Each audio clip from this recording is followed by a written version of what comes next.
سلام، نازنین هستم. امروز با آموزش یک کوکی خوشگل، یه دونه تخم مرغ، 3 تا قاشق شکر، 1 قاشق چایخوری وانیل، 3 قاشق غذاخوری روغن مایه رو حسابی هم میزنیم تا به این رنگ در بیاد.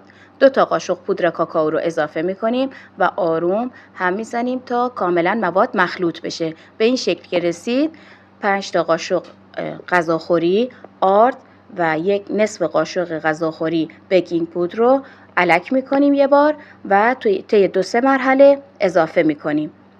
به این صورت هم میزنیم آروم تا یه خمیر نچسب و خوبی به دست بیاد. به این صورت که شد اندازه 1 گردو دستمون رو چرب میکنیم، اندازه 1 گردوی خیلی کوچیک برمیداریم، توی دستمون گرد میکنیم و توی پودر قند یا پودر شکر فرقی نمیکنه میغلطونیم و توی مایتابه نیازی به چرب کردن هم نداره.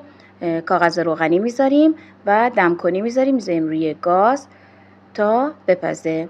سرد که شد از مایتابه جدا میکنیم. نوش جان.